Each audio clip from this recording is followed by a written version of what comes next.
3 tips for handling money in a financial crisis in your nonprofit. A financial crisis is maybe something that you're not really looking forward to, you're not dreaming of that, and you try to avoid it at all costs, and that's great. I have some tips for that also. But in my experience, unfortunately, it's something that is hard to guaranteed 100% avoid forever and ever in your nonprofit.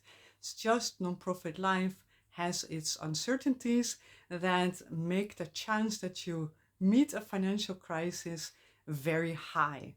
And I have been through several financial crises in different nonprofits.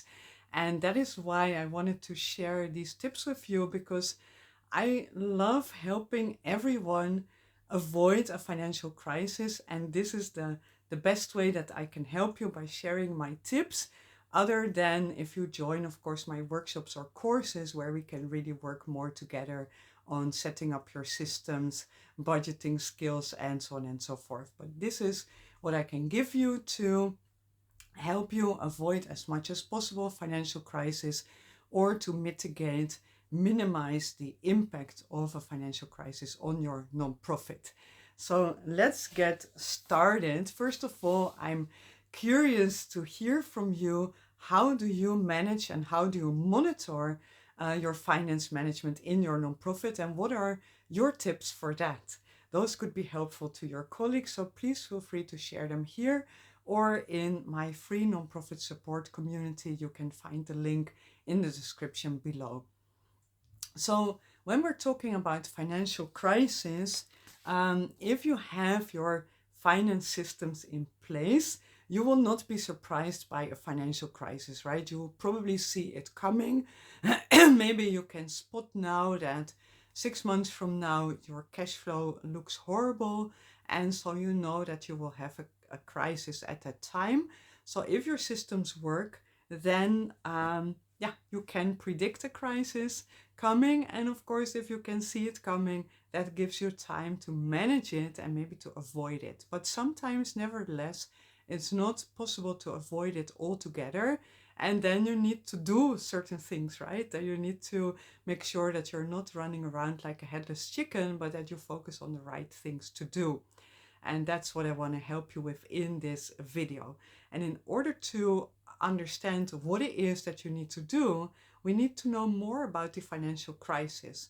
There are 2 types of financial crisis. Maybe you don't want to think about financial crisis and you say any financial crisis, it's bad, it makes me feel stressed and panicky. But there are different types of crisis. So there is the cash flow crisis and there is the income crisis. And they are very different. They have very different causes.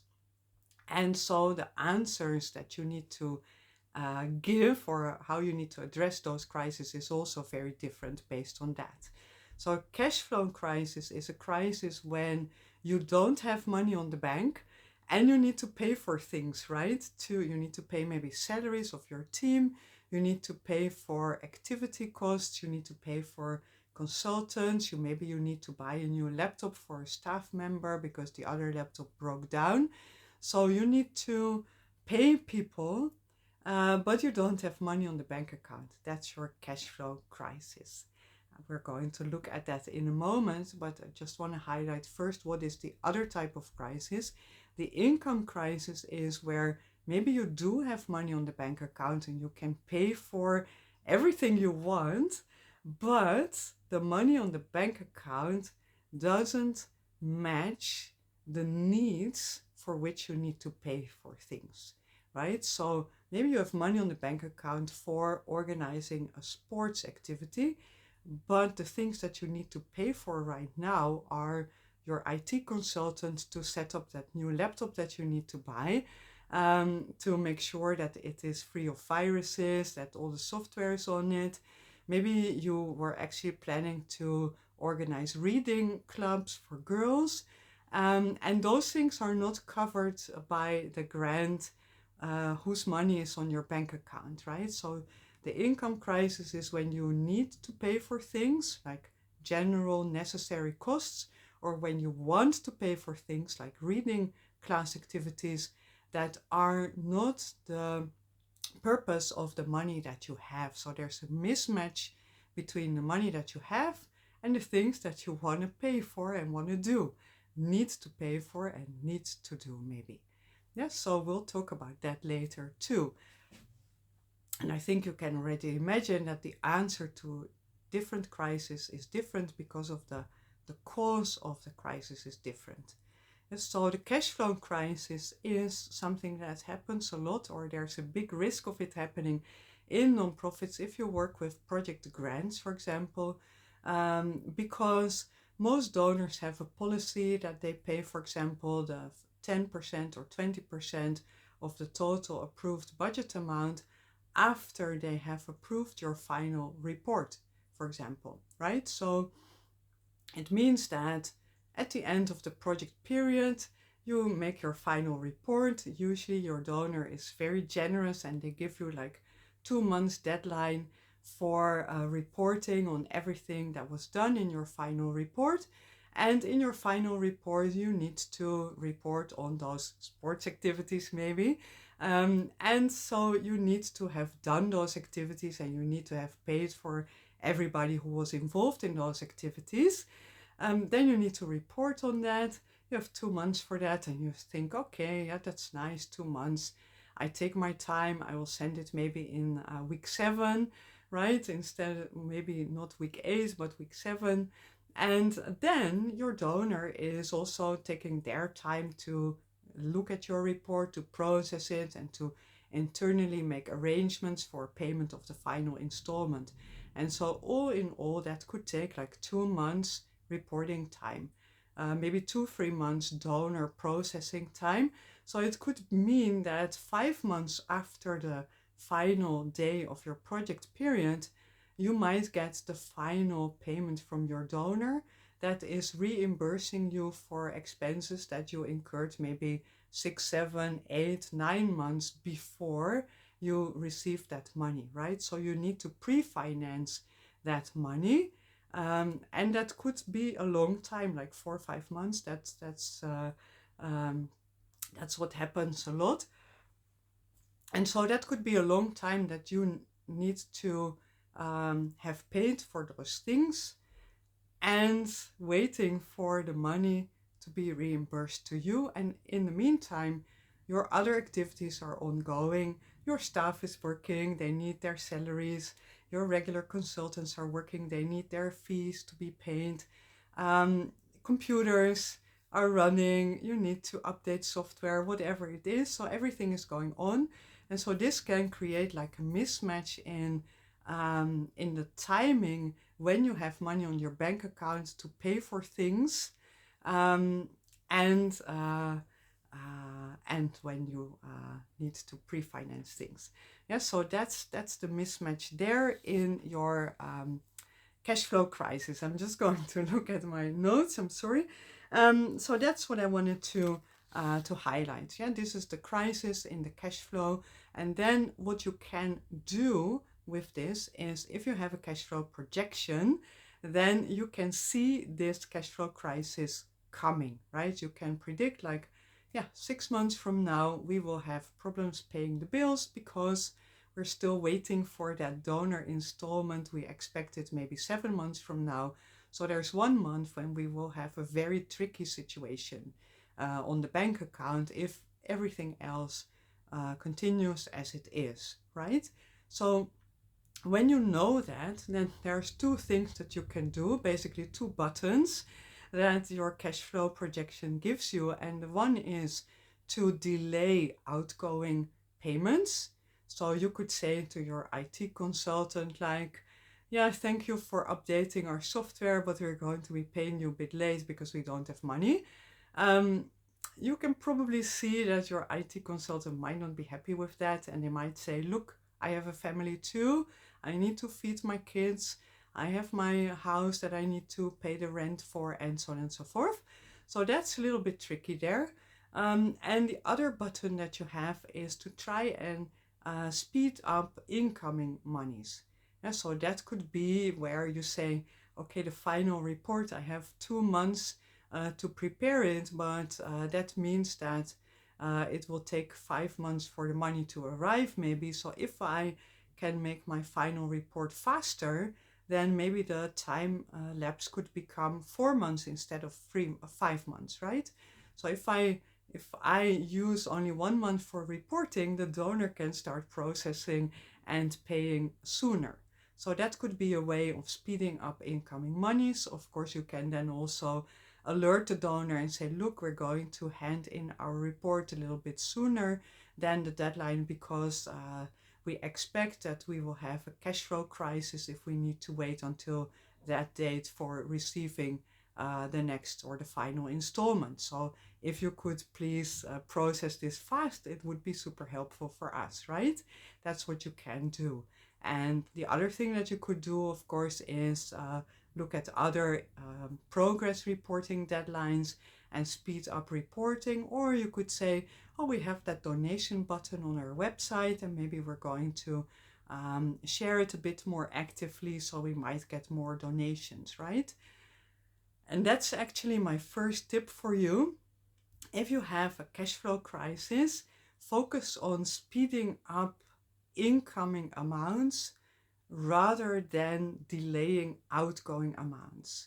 Because as I already highlighted, if you are going to tell your suppliers or your staff that you're going to pay them late because there's a cash flow issue in your organization, then you are actually passing on your organization's cash flow problem to those individuals, and they might not be able to carry that burden, and they might of course also not like it if you are passing on that crisis to them, right? So you might lose goodwill there, and you might lose good maybe suppliers, loyal people who feel that you're not treating them well. So try to focus on bringing in money faster rather than trying to delay money going out in a cash flow crisis. So I'm very curious to hear from you. Have you faced a cash flow crisis already in your nonprofit career? And what's your best tip for handling that? I'm Suzanne Bakker. I'm a nonprofit operations strategist, and I love thinking strategically about all things that most people find boring, confusing, or scary. All the things at the back end of your organization, like finance, admin, HR, contracting, fundraising, project proposal design, management, and more. If you're interested in those topics like me, then you're more than welcome to subscribe to this channel so you'll be notified in case of a new episode. And if you prefer reading about those things, then I invite you to click the link below this video and subscribe to my weekly messages where I share weekly stories about nonprofit operations topics and my tips for handling different situations. So let's go back now to the tips. I shared one tip, 2 to go. So, and as you may have noticed, there are already some other tips woven into the story, but the key tip here was, in case of a cash flow crisis, focus on speeding up incoming amounts in whatever way you can. So now let's look at the other type of crisis, the income crisis. So in the income crisis, you might have a lot of money on the bank. And I've seen that happen. Organizations with a lot of money on the bank, and they feel like, oh, everything is perfect. We can do whatever we want. Until I say, look, you can do whatever you want as long as it is aligned with the project grant and the project budget for which you got that money that's sitting on your bank account, right? So it means that if you got the money for that sports activity and you want to do reading classes, then you need to go out and get a grant or a sponsorship or donations for reading classes, because you cannot use that money for sports activities for reading classes, right? Of course, you can use that money for that purpose as a cash flow measure, right? You have money on the bank account, you spend it on whatever needs spending, But if you don't have a grant for reading classes, then in the end, there's nobody who's going to reimburse you for those reading classes, activities, and costs, right? So then that means that that's at your own risk and at your own cost. And in the end, when you're reporting to your sports activity donor, and you tell them like, yeah, we did these sports activities and this is what we paid for that. So this is the total financial report. And then they will say like, oh, but you didn't need all that money for sports activities. So there's some money left. So please send it back to us so we can give it to another nonprofit organization in another project grant, right? And then you think like, no, but I don't have that money on my bank account to send it back to you because I used it for my reading classes, right? So that's where the income crisis plays up when a donor says, oh, you didn't need my money for my activities, so please give it back to me because I need it for other nonprofits that are doing sports activities or whatever it is. And then you realize that you've used it and you paid for activities and materials and maybe consultants to do those reading classes. And then, yeah, nobody is going to step up and say, oh, yeah, let me pay that, because most donors don't like paying retroactively. And your sports activity donor isn't interested in reading classes for girls. And so now you have a problem because you need to send money back that you don't have because you paid people to do things that weren't actually covered in your project grant and that weren't part of the money that was sitting on your bank account, right?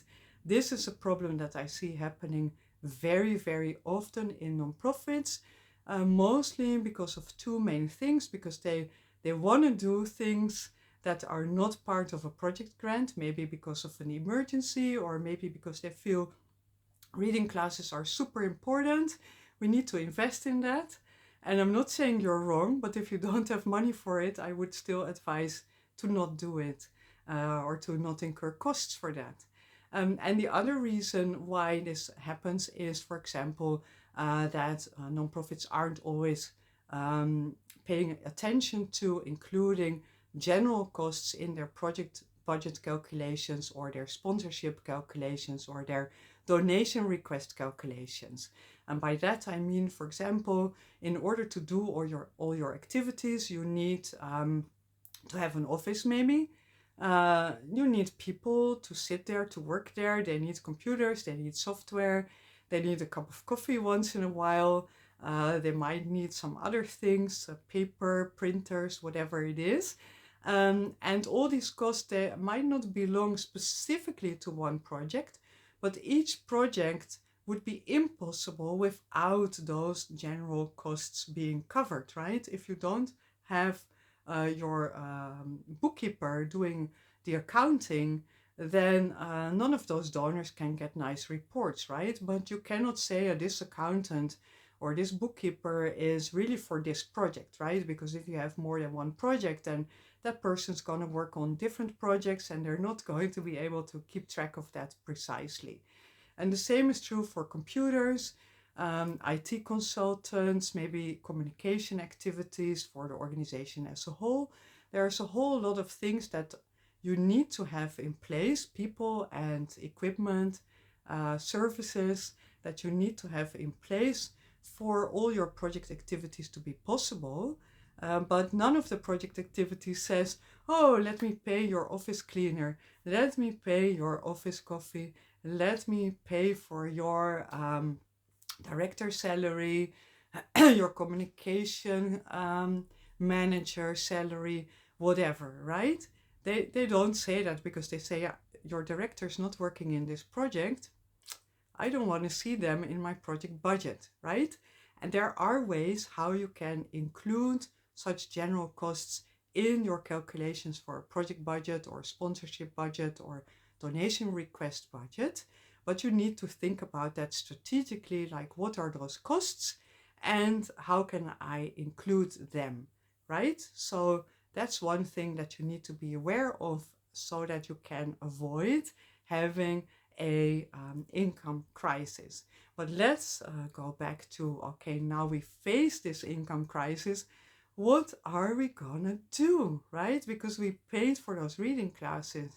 That sports activity donor wants the money to be returned, and we are like, what to do?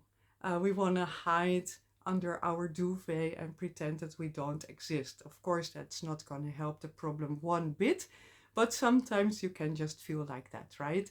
So, what I want to recommend you do, first of all, is really make sure that you have a very clear overview of what costs are covered by project grants and what costs are not covered by project grants. And then look at those services and contracts for which you're paying that are not covered by project grants, and look at the terms and conditions and see if it's possible for you to terminate those contracts so that you can stop having those costs that are not going to be reimbursed.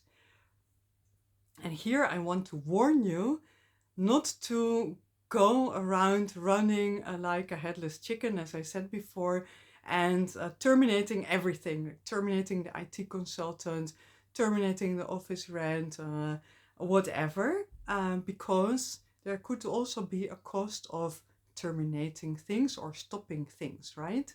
And before you decide to terminate and before you start talking to people about unfortunately needing to terminate their services, you need to think about what is the cost of termination or stopping something, right?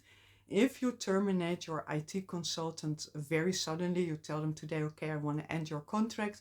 I know the termination period is 2 months, so we'll pay you for 2 months, but after that you need to be gone because I can't afford you.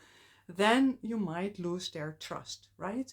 And then the next time that you do have project money and you want to invite them back because you were happy with their services and they were the only IT person who was able to explain everything very clearly to your staff who's totally not good with IT, then they might say, look, it's too risky for me to start serving you again because you suddenly change your mind, terminate the contract.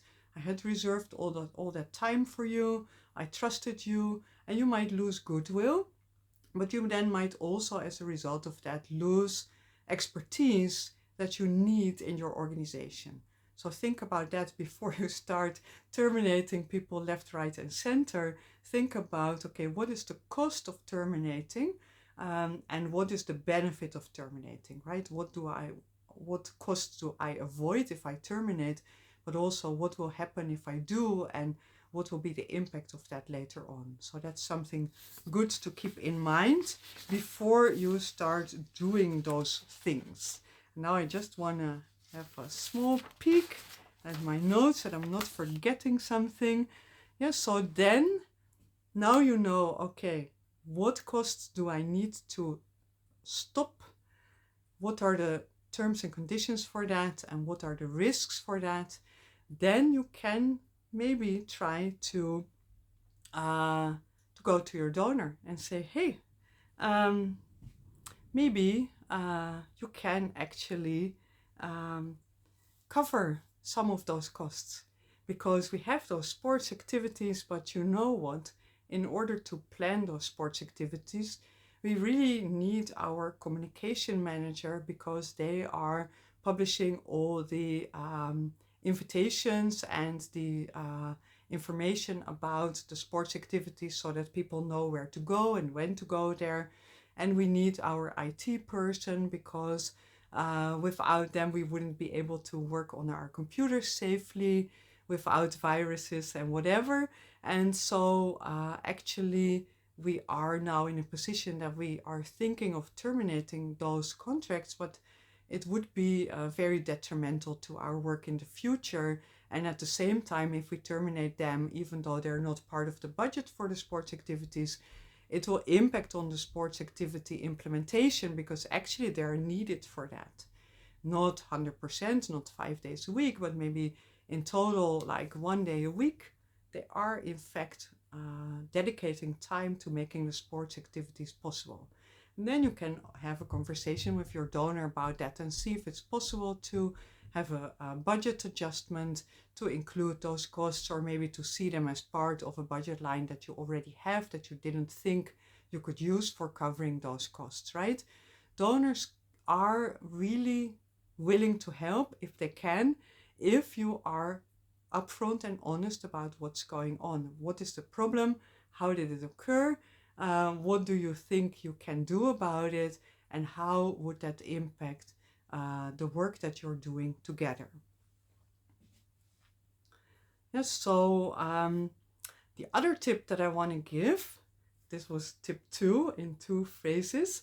The final tip I want to give before I go into tips for avoiding crisis, the tip when you are in an income crisis is to really try and find a way to spend money.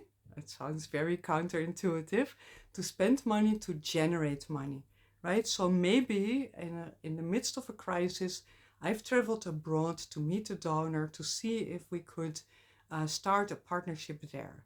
That paid off 2 years later, I think, maybe more. And we went there in the middle of a crisis when we really didn't have the money to go there. And we also didn't have really the mindset of thinking long term, but we forced ourselves to do that, right? Because we can try to terminate everything, but that's not going to make our mission in the future successful, right? Because it's terminating, it's negative, right? We're focusing on the things that we don't have. So in the midst of an income crisis, it is important that you try to focus also on the broader perspective, on the future, on the perspective of your mission in the future being successful.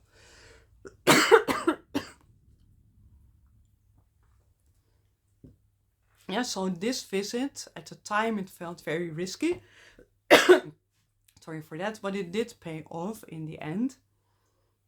And it did avoid a really bad crisis 2 years later. The same could be true, like maybe you feel that you want to invest in a good marketing consultant, or maybe a good marketing campaign, or maybe a marketing consultant and giving them some budget for a marketing campaign, right?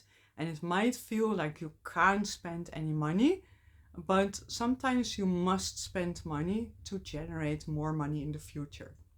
And then you must find it in yourself, calm and focus on the future, to be able to say, okay, we're not, of course, going to spend thousands and thousands on investments for generating income, but we are going to invest an X amount in these 1, 2, 3 things that we believe are going to help us generate income in the future, that an income that will help us cover those general costs and those important activities that we want to do, even though at the moment we don't have project grants for that, right? So that's the tip for what to do in the case of an income crisis, other than looking at which costs you can stop, terminate, what are the risks of that, and then trying to engage with your donors in a conversation about how you can still maybe get part of those costs covered so that you don't need to terminate everything and everyone in a panicky way, right? So the key, of course, with an income crisis is to do everything you can to avoid it. And I know that that's not easy, because depending on project grants, you are also depending, and on donations and sponsorships, you're also depending on other people's interests that are overlapping with yours. And that might fluctuate a little bit over time, right? So it's not easy to for sure avoid this type of crisis fully.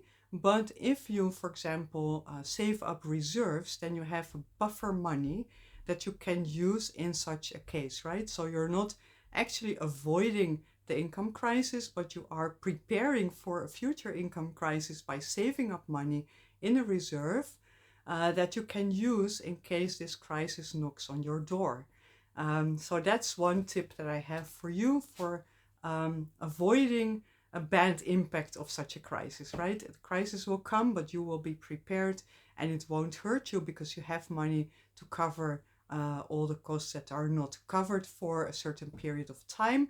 And most nonprofits try to save up enough to cover at least 6 months of ongoing operations. So to give yourself 6 months to get that next grant or sponsorship, or find other ways of generating income for your important work.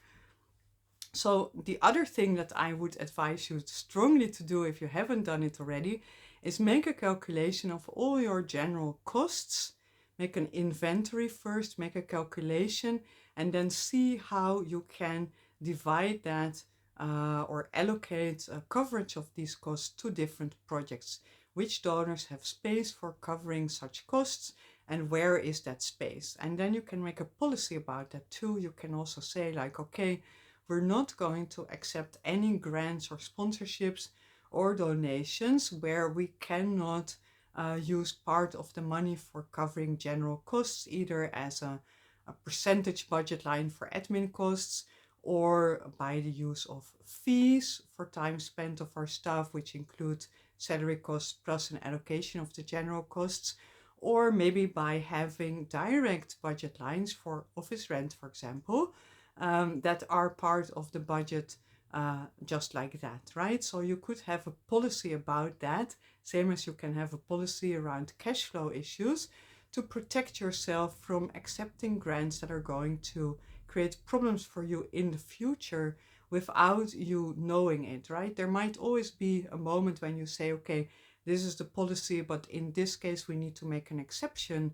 But sometimes if we don't have a policy, we're all the time following the path of exceptions, and we're hurting our own organizations. And in the end, that means that we're hurting the community and the cause that we are serving, because if we go bankrupt, then they have nobody who's doing the work that we're doing with them, for them, and making their lives better, right? So that's super important. Then the other thing that I would like to recommend is take time to learn from your budgeting mistakes, right? Not including general costs in your budget, or not including all the costs that you need to make for implementing the activities, is a mistake. You can make the mistake, but then take time to learn from that and think about how you can avoid making that same mistake next time, right? You can also go to join a course about budgeting, or you can join my course, Project Proposal Design for Nonprofits, where I have a whole module about budgeting, and we can talk about your project budgets and how to make them clever enough that they include everything you need, right? But make sure that wherever you feel you've made a mistake, you learn from it. Take time for that. Write down your learnings as tips, as a policy, create a format around them. Make sure that you don't make the same mistake twice.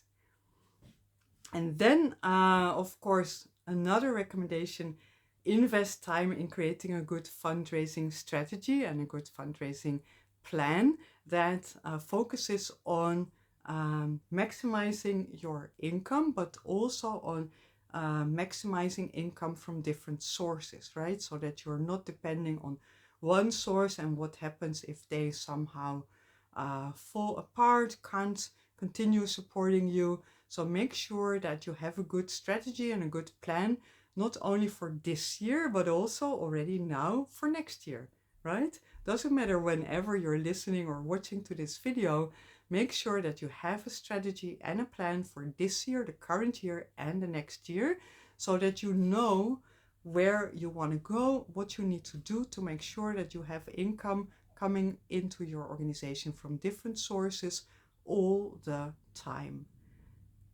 And then create a good overview. Yeah, we're talking finance. Create a good management overview where you keep track of all of this. You have your cash flow projection overview, make a management overview where you keep track of your total organizational budget, your project budgets, your income from project grants, and how they're covering all the costs. What happens if you have an overspend on a project? And what's happening with your general costs? Where are they covered? Who's covering them? Are they covered fully? Do you need to do anything more to get more coverage? Make sure that you have a management reporting format for yourself, and that you monitor that you update it monthly and monitor it, and also that you act on what you see there, right? If you see something looking weird, then act on that. Don't hide. Don't think, oh, it's gonna happen. Think about, okay, now I see it's coming, or I see something that I'm not sure I can trust. Now I have time to start managing this, right? So that's also what I would recommend you to do, to really spend some time on setting up your systems, checking your systems, and also making sure that your systems are used, and that you monitor that they are used, and that the information that your systems are generating is also used. All of this might sound like super complicated. Really, it isn't. Everything that I've been mentioning in this video, you can do just using Excel or Google Sheets, doesn't matter. And it can be very simply, and you can feel in control, and you can be in control of the future of your organization. Join me in the next video to learn more about how you can use Excel and Google Sheets for monitoring and managing your finance, or join my Finance Management and Admin Foundations workshop bundle and work with me on setting up your systems and learning how you can use Excel or Google Sheets to do that. See you in the next video or in my workshop bundle. Bye for now.